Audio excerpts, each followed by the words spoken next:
Cards Considered quickly.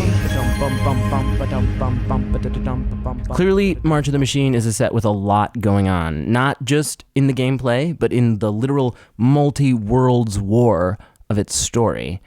So to get you all caught up, we decided to reach out to our local Loremaster, Tanner Goldberg, and asked him to give us a quick recap of everything that went down in the story of March of the Machine. What we got back, well, you'll just have to listen for yourself. Hi, I'm Tanner Goldberg, and you're listening to All Cards Considered. When we last left off, everything was pretty much fucked. We resume our adventure in the throne room of Elish Norn, where she's lording her victory over Kaya, Kaito, and Tyvar, the trio voted least likely to be chill when you beat them at FNM. Without any real ceremony or grandeur, Shieldred gets decapitated, becoming the first of the Praetors to die in an underwhelming fashion. Why does her card in the set show her with a cool little bug body despite her dying in the opening credits? These are the questions players are asking, to which I reply, who cares? The card is cool as hell. Is that so? Elish Norn's card. While monologuing at the good guys, Norn makes a show of going through the freshly completed Planeswalkers and giving them their assignments. Jace slips off without any actual discussion because he's a telepath, and as Magic's poster boy, he needs plausible deniability for when all the murder happens. The first real assignment is given to Nahiri, who is sent to Zendikar to retrieve an ancient weapon. What is not addressed in this chapter is how Nahiri gets anything done with swords for arms. Even Edward has his scissor fingers, so where does that leave Nahiri? Next, we see Lucas sent to Ikoria, where no one could care less.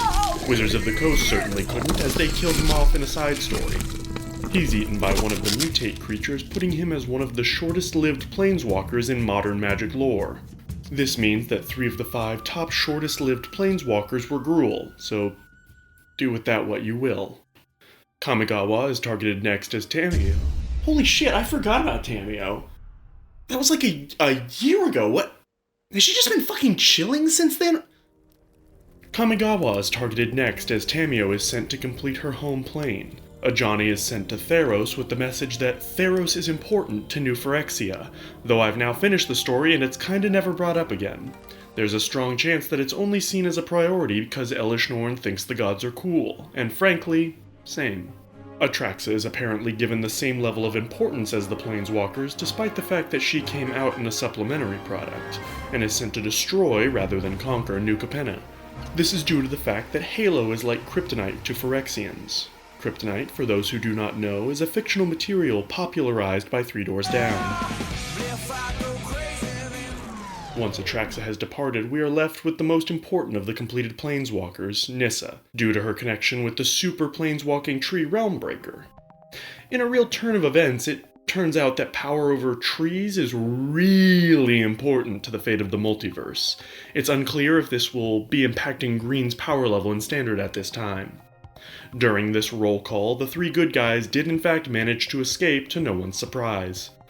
They scurry back to home base to report the events of fucking up repeatedly to the planeswalkers who stayed behind. We then get a full Footloose-style warehouse sequence from Chandra, who is just so mad that no one wants to stop the bad guys. You just don't get it, Mom and Dad! The only ally that she has in her determination to go back to the bad guys' home base is Ren, another planeswalker who has a whole thing going on with trees for those of you at home with the Called Shots punch card. As they planeswalk to New Phyrexia, we get our first indication of a Deus Ex Machina watching them from the wings. Before anyone has a chance to care about that, we cut to Kamigawa where Tamiyo is reading her story magic to fuck shit up royally. We get a pretty cool sequence of Kaya and Kaito saving some civilians before they decide to take on Tamiyo. On the way to fight her, they bump into Tamiyo's rat son, Nashi, who is going to ask his mother nicely to stop the murder. Everyone agrees that this is probably the best plan they have. Unfortunately, Nashi's love isn't enough to save his mother, which he'll probably work out in therapy, so a battle ensues. Tamiyo is successfully kicking the shit out of our heroes until the Warlord shows up and one-shots them. Nashi, who has just seen his mother killed, notices that there is now a bunch of floating words in the air in the shape of Tamiyo. Without hesitation, he decides that this is his new mom, something that he'll probably work out in therapy. In case you were worried we'd get back to the main plot, don't. Next, we get to hear all about Tyvar Kell punching things on Caldine. But because he's not interesting enough of a character to support an entire chapter of the story, we also get flashes of Pia Nalar on Kaladesh and Atraxa on New Capenna, doing very different things. Yeah, so once that shit's done, we finally get back to Chandra and Ren. They happen to planeswalk right to where the rest of the Resistance is getting ready to attack. The Resistance fighters say that they have a mysterious ally who will get them to Elesh Norn. Who could it be? Find out right now. It's Urabrask. It's Urabrask. Another Praetor who just doesn't jive with what Elesh Norn is going for. But it doesn't really matter because as soon as Urabrask gets them to Elesh Norn, they're ambushed by Nissa. Urabrask didn't betray them, he was just dumb as hell. Before things get too interesting, we calm ourselves down by going to the pseudo-afterlife that Elspeth is chilling in. Because she basically grabbed a nuke and ran it away from everyone in the previous story, so she's dead. And for some reason, this noble sacrifice, or maybe the fact that she's kind of an angel? Not sure, but she's so special that she gets to hang out with Sarah for a while, like the planeswalker from Sarah's Angel in Alpha. Really not sure why, but Elspeth is just special enough to do that, and Sarah is important enough suddenly to give out fucking superpowers. So Elspeth is a badass angel now, and swoops in to keep Jin Gitaxis from killing Koth. Like the Deus Ex Machina I'm sure she's been planned on. They're definitely not making this shit up as they go. Also, Urabrask is drawn and quartered in the background while this is happening, the second Praetor to be absolutely cucked in their death sequence. At this point, we're reminded that Karn has been here the whole time without any arms or legs, so he spends a good chunk of time remembering how this is all his fault for bringing Phyrexian oil to the plane that he created. Which, duh. In the midst of this, Elspeth starts wrecking shop, giving Chandra a chance to get Ren to Realmbreaker, with hopes of having Ren hop into the tree like it's a fucking mech and pilot it to be a good guy. So after a real team effort with lots of important background characters sacrificing their lives, Ren gets to the tree and bonds with it. It's really glossing over a pretty emotionally charged piece of writing, but point A and point B are pretty straightforward and the journey doesn't do much to change the destination in this case. Now that the big evil tree is a friend, Ren uses it to reach out to Zhalfir, which has been chilling in non-existence since the early 2000s. She lets Teferi know what's what and opens a massive portal for the army of Zhalfir to travel through, despite the fact that it will likely kill her. And 2 minutes into the battle, Vorinclex, he gets fucking killed. I shit you not, he gets hit with a "she's right behind you, isn't she?" and he turns around for Elspeth to decapitate him. I love the Praetors as characters, and they all get killed off like it's a fucking checklist.